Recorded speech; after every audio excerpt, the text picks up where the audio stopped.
This podcast is brought to you by sarahraven.com, which is home to everything you need for a truly beautiful and productive garden. You'll also find great and essential gardening kit and stylish, lovely things to have in your house to bring the outside indoors, all inspired by the garden and the house being tied together. There's also plenty of garden inspiration, how-to videos and specialist growing guides, so head over to sarahraven.com today to discover even more.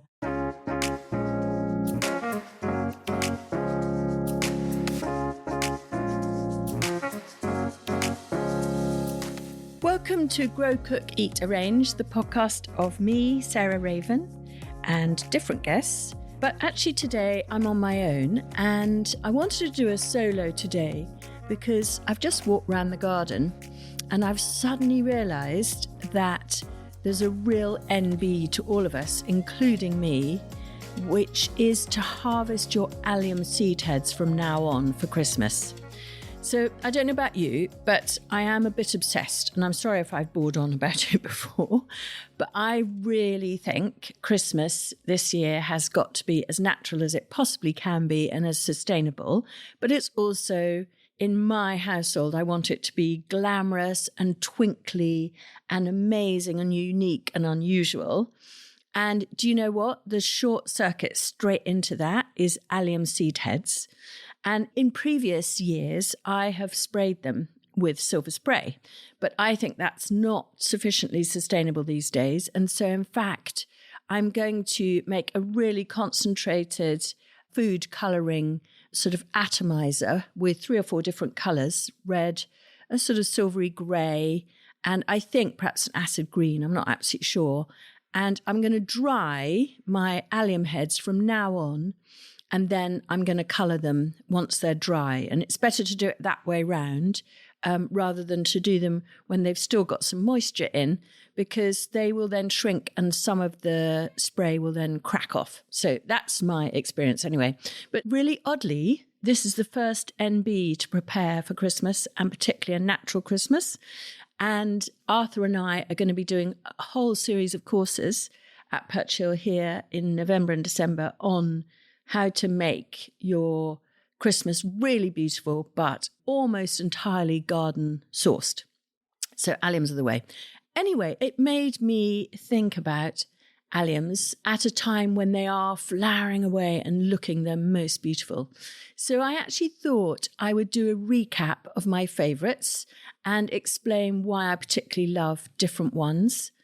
I just walked round, we've got 22 different varieties growing in the garden right now, and most of them are in flower actually. So they flower from May into June and into July, and then the last of all that we grow here to flower is Allium sphaerocephalum, which means round head, which is the little one that looks like a sort of big drum stick head. So quite tall and with a little sort of round sphere on the end, which is why it's called sphaerocephalum. Anyway, that's starting at the end. So let's start at the beginning. And the first one to flower here pretty much every year, and this year actually, because we've had quite a mild, wet winter and spring, they started flowering in early May. Sometimes it can be 2 or 3 weeks later, but it's Allium Purple Sensation. And that is the really good value, incredibly perennial variety. I put 50 bulbs into the Oast garden when I first made that garden 26, 27 years ago, and they're still there. And actually we thin them a bit every sort of 3rd year. And Purple Sensation is the deep, almost like amethyst purple, but when it seeds, it actually goes a more mauve. And initially when that happened, I wasn't so sure, and I was sort of taking them out, and now I'm much more easy about it. And so there's this rather nice colour gradation between a really saturated boiled sweet purple to a slightly more sort of a bit of white in it, going to mauve. Anyway, I adore those because they're so early, but also they have beautiful seed heads that look like a whole sphere of little green beads, and they're quite small. They will fit in the palm of my hand, and I'll come back to that because it's really good to have different sizes of alliums for your Christmas decorations.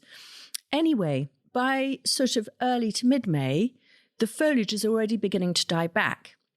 And that's one of the things that you'll find with alliums, is that they emerge really early. If you go and look in your herb bed in February, you'll find chives are already beginning to poke up way before most herbaceous perennial herbs.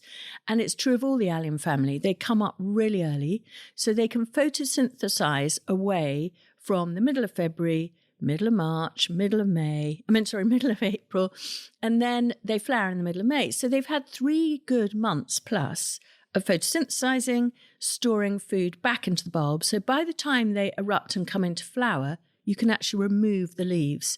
And that's nice, because the one thing about alliums, well, perhaps there are 2, but one of the downsides is that their foliage is quite messy.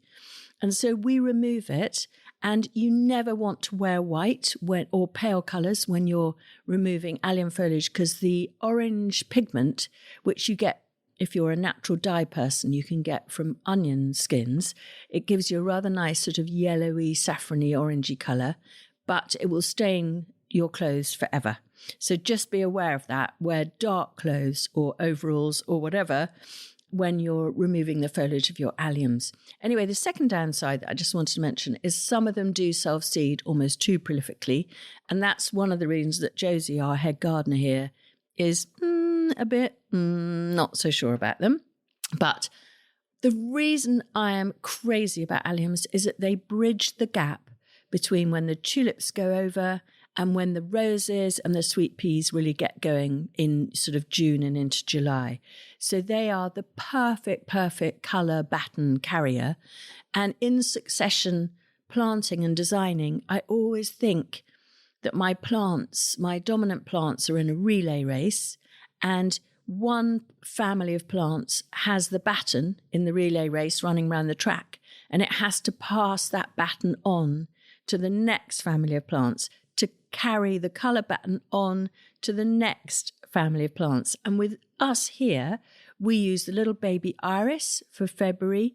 We then move on to a huge range of narcissus for March, and then, of course, tulips for April into May, and then on to alliums, and they then hand the colour baton on to roses and sweet peas and hardy annuals. So they're really key to our succession here. So purple sensation is definitely my number one. Good value, really perennial. The bees absolutely love it. And they do all alliums. Chives famously are always busy with bees, but every single one that I'm going to mention, if you go and put a chair next to a little clump of the flowers and just watch it for 5 minutes and count how many bee visits you get, and then move your chair to another plant also in flower, unless it's a foxglove, which are very good bee plants, you'll find that alliums win hands down. They are unbelievably nectar and pollen rich. And so the bees and pollinators absolutely love them. So number one, purple sensation, hollandicum going along with it. Number 2, which flowers about a week to 10 days after purple sensation, is purple rain. Now, purple rain is actually, I think, a cross between cristophii, which I'll come to, which is a big football-sized one, and purple sensation. And so it flowers a tiny bit later, but it's a little bit bigger in the sphere than purple sensation, and a little bit airier, and a little bit perhaps more dramatic. So whereas with purple sensation, you probably want to plant 15 or 20 bulbs to get impact, with purple rain, you could halve that and you would still get a really beautiful show, because it's just that much more sort of magnificent and spectacular. And I love it, but it is a little bit more expensive, so it's worth thinking about that. And then, not surprisingly, as the other parent, cristophii comes into flower next. So towards the end of May, cristophii emerges into flower, and it goes on and expands more and more and more. So when it first opens, it's sort of like 2 cupped hands in diameter, but by the time it's beginning to go over and form seed heads, it's literally at least double that size. So it's really, really spectacular, magnificent, and very good value. So it's open field pollinated, which makes it really, really good value. And I love it. And it's a fantastic one for seed heads. So we use cristophii perhaps more than any other because it's good value, in the garden as a bulb, but then also as a seed head, that makes it good value. So purple sensation and cristophii are the 2 that I use really a lot at Christmas.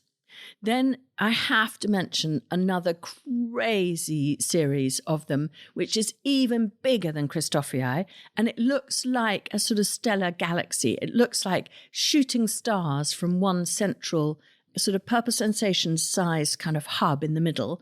And then it has these great wands erupting out, literally like shooting stars.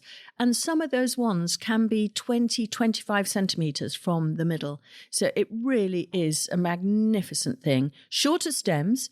And I think it must have evolved to be shorter because otherwise I think it would just get blown away. So it's sort of not ground hugging, but it definitely is a bit shorter. And it's unbelievably wonderful at the top of a Christmas tree. And so you don't need very many because it is quite expensive, but both in the garden and at Christmas, wow. I mean, it is just quite something. And bred from it, there are 2 or 3 new varieties that are slightly smaller, but still amazing and kind of, oh, you know, they really are like a sort of globe that you had in the sort of geography lesson at school size. And one is called Spider, which is deeper purple than Schubertii. And the other is Arctic Snow, which is brand new, actually, which is a sort of greeny white. And all those have been bred from Schubertii. And they just have slightly deeper colouring, Spider, and much, much paler colouring Arctic Snow. So that's an exciting one because it's just come onto the market. And we had it in the garden here last year. And actually I saw it in Chelsea in May. And quite a few stands had it. And it was looking really magnificent, I have to say. So another little side shimmy now to something that used to be called Nectarscordum bulgaricum. Bit of a mouthful. Now called Allium bulgaricum or Allium sicilium. And they're all the same plant. And this is like a candelabra. So it has a tall stem. And then from the top, rather than radiating out in a globe, it actually has a hanging candelabra series of flowers with these beautiful bells on the end. Again, forms lovely, lovely seed heads. Not so much for the Christmas tree, but I love them just drying in a vase, and they dry brilliantly. And sometimes I might colour them, or sometimes I'll let them just gently brown as the pigment gets withdrawn. Very elegant. And you know what? Unlike the other alliums, very happy in shade. So I was brought up with that one, actually. My parents had it in a shade border where I was brought up just outside Cambridge. And it's still there. My mother still gardens there. And it is quite persistent. So a tiny bit of a word of warning with that. If you love an immaculate garden and you don't like self-seeders, I think Nectarscordum bulgaricum is probably not one for you. But if you're a bee, it's the number one top favourite. Get your chair, sit beside it, and it's like watching a bee ballet. I promise you, you just cannot believe the different species of bumblebees that visit it and the volume and number of bees at any one time as soon as the sun comes out. So it's a real winner, I think. But yeah, it just can be a little bit invasive. So into June, we've already mentioned cristophii, which is there and enlarging. And then there are a couple of other new ones that we've had here over the last couple of years, and we have them on the bank growing in amongst the dahlias, actually, on the bank there below the greenhouse. And there are 2 that are closely related. Allium nigrum, which that means black, but it's very odd because they're white, but I think it must be that the seeds are black. And then it's got a new hybrid, and that's called Pink Jewel. And these are neater. They're more like sort of pom-poms in a way. They're more dense, less kind of airy, but in a way more showy. And they have an incredible vase life. All alliums do, actually. I'm sitting in front of me. There's a huge vase of them right in front of me with 7 or 8 different varieties. But I've noticed that the nigrums really go on looking pretty splendid for a very long time. And then, of course, give you seed heads, but they're not as airy and graceful as the others. So they're more as a cut flower rather than as a dried seed head, I would say. But I love them, and they are really splendid. And related to them too, well, they're all related, but more closely in their looks, is Allium giganteum. And a friend of mine sent me a picture who lives in northeast London, of these alliums that were towering above her head. And that, of course, she's not very tall, but that is, I'm sure, Allium giganteum. And that, again, has these denser heads where it doesn't have the sort of airiness and skeletalness to them, but they form these really proper, dense mauve pom-poms. And they are tall and they are very perennial. Quite expensive to buy initially, but totally will be in your garden for decades. So into July then, I am really mad about some tall, crazy shaped ones. And the first is summer drummer. Now, summer drummer we have in the farmhouse garden here. And to be honest, when it first came up, I thought, oh, that just looks like a leek.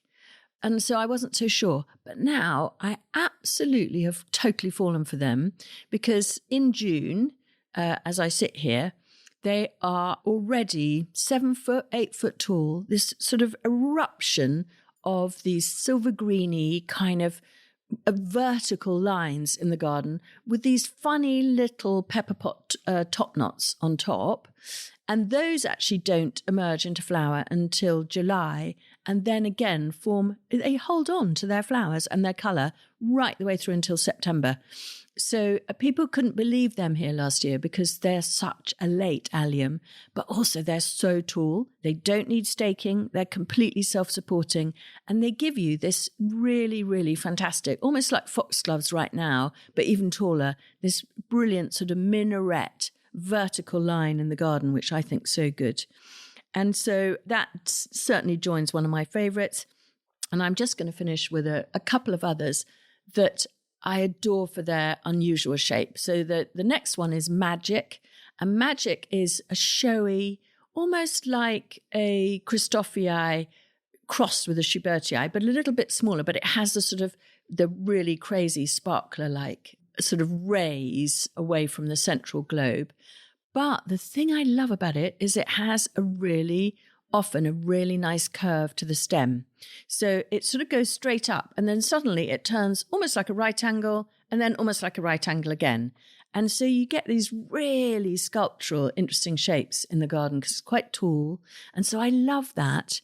And there's another one that has a similar habit, which is called Forelock, which actually was in Anne-Marie Powell's garden at Chelsea. And I spotted it immediately because you get these sort of crazy whirly gig, just almost like like a Catherine wheel, but, just the trail of the Catherine wheel behind it, given in green by these alliums.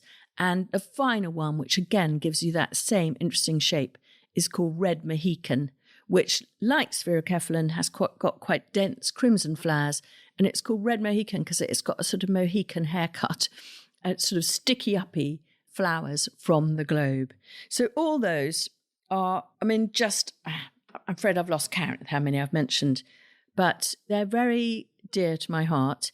And it's because they are wonderful colour baton-carriers all the way through. That slightly tricky May, June colour gap in a garden, if you like your floweriness and colour. And then they come into their own again through the autumn in vases dried and then are the absolute pinnacle of beauty where you hardly need a bought-in Christmas decoration. But the key thing, the reason I'm talking about them now is that one, lots of them are in flower, but also two, don't leave them in the garden as the seed head too long. So once they're beginning to brown a little bit and you can see the stem is beginning to age a little bit, pick them, hang them upside down, but don't do that in your garden shed or even your garage and leave them there until Christmas because I promise you they will rot. They will get some mold and they go black and then they just disintegrate. So I'm afraid they do need a bit more TLC than that. So bring them in, dry them somewhere quite dry, and then in a month's time or so, just wrap them up in tissue and put them in the attic. And then you can go to them at Christmas, get the dye colouring out. And I'll talk more about that nearer Christmas as a sort of MB. I'll go through the instructions of exactly how to do that. But yeah, nothing nicer for your Christmas tree. And I know we don't want to think about Christmas quite yet, but if you want to be sustainable and you want to be garden-based in your Christmas decorations, alliums are the number one plant to turn to, and you need to do that now. Thanks so much for listening to my recap on alliums, which are, of course, the fireworks of the garden. Next week, I'm going to chat through roses, me and Josie Lewis, the head gardener at Perch Hill, and talk you through why we love them and which we love particularly. So I hope to see you then.